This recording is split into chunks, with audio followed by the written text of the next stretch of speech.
Hello friends, कहानी अड्डा में आपका स्वागत है। आज की हमारी कहानी है रिश्तों की अहमियत। राज आज दफ्तर से दोपहर में ही आ गया। पत्नी ने देखा कि राज बहुत परेशान लग रहा है तो तुरंत ही पूछ लिया, क्या हुआ जी, आप ठीक तो हो ना?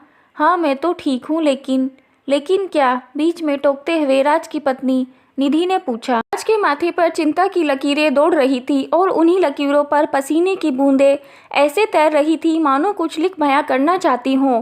आप कुछ बोलते क्यों नहीं? निधि ने एक बार फिर से पूछा, लेकिन राज अभी भी जवाब देने की हालत में नहीं लग रहा था। फिर भी उसने हिम्मत करके बताने की कोशिश की। तुम्हारे पापा का फ़ोन आया था, सब ठीक तो है ना? बीच में टोकते हुए उसकी पत्नी बोली। हाँ, सब ठीक है, बस वो कह रहे थे कि केतन का उनसे झगड़ा हो गया और वो उनसे अलग होकर रहना चाहता है। केतन का तो दिमाग खराब हो गया है। अभी शादी को 4 दिन भी नहीं हुए और माँ बाप से अलग होने की बात कर रहा है। उससे में निधि बोली। उसे शांत करने के लिए राज ने उसे समझाने की कोशिश की। हो सकता है केतन सही हो, तुम्हारे माता पिता ने कुछ गलत किया हो। आप भी क्या बात कर रहे हैं? मैं बचपन से जानती हूँ अपने माँ बाप को, वो गलत नहीं हो सकते जिन्होंने मुझे पाल पोस कर इतना बड़ा किया। क्या तुम्हें लगता है वो गलत हो सकते हैं? लेकिन हम इसमें क्या कर सकते हैं? मुझे अभी जाना है केतन के पास, उससे पूछूंगी मैं उसकी ऐसा करने की हिम्मत कैसे हुई। लेकिन क्या इस समय जाना सही होगा?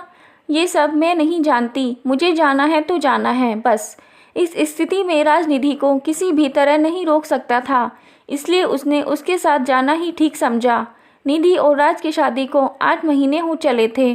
केतन निधि का भाई था, उसकी शादी को अभी 3 महीने हुए थे। निधि अपने मायके पहुंची, अभी राजकार में से उतर ही रहा था। इतनी देर में तो निधि दरवाजे से घर के अंदर भी दाखिल हो गई। ड्राइंग रूम में निधि के पिता बैठे थे। निधि गुस्से में तिलमिलाई हुई उनके पास पहुंची और बोली, कहाँ है केतन? लगता है उसका दिमाग खराब हो गया है।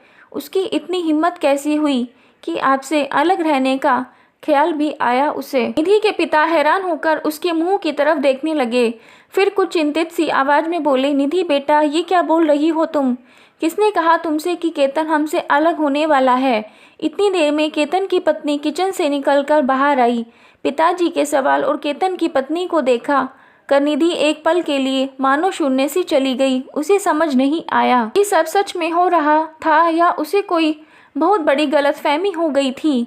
तभी उसने देखा कि राज अभी तक वहां नहीं पहुंचा था, इसलिए जैसे ही उसने घूमकर दरवाजे की तरफ देखा, उसने राज को वहां खड़ा पाया। इससे पहले ही वो कुछ पूछती, राज पहले ही बोल पड़ा, मैंने झूठ बोला था, लेकिन क्यों? अब तो निधि के साथ उसके पिता और केतन की पत्नी भी समझना चाहती थी कि आखिरकार हो क्या रहा है। इतनी देर में निधि की माँ भी अपने बेडरूम से निकलकर बाहर आ गई, क्योंकि मेरे माँ बाप भी गलत नहीं हो सकते, मैं भी उनके साथ बचपन से रहा हूँ, जरूर गलती तुम्हारी रही होगी। निधि सब समझ चुकी थी, उसे एहसास हो चुका था। निधि की आंखों आंसू से भर चुकी थी और वो कांपती हुई आवाज में बोली, हम आज ही माँ बाबूजी को घर ले आएंगे। लेकिन वो गए ही कहाँ हैं? क्या मतलब? मुझे पता था कि तुम्हें रिश्तों की अहमियत जल्द ही समझ आ जाएगी, इसलिए मैं उन्हें बड़ी दीदी के यहाँ छोड़ दिया था। तुम्हारे घर जाने से पहले वो घर पहुँच जाएंगे। फिर निधि ने राज को गले से लगा लिया, फिर दोनों अपने घर को चल पड़े। बस यही है रिश्तों की अहमियत। जैसा आप अपने लिए चाहते हो वैसा ही अपने जीवन साथी के साथ व्यवहार करो, जीवन खुद ब खुद मज़ेदार हो जाएगा। फ्रेंड्स, आपको हमारी ये कहानी अच्छी लगी है तो वीडियो को लाइक करके चैनल को सब्सक्राइब करके बेल आइकन जरूर प्रेस कर लीजिए।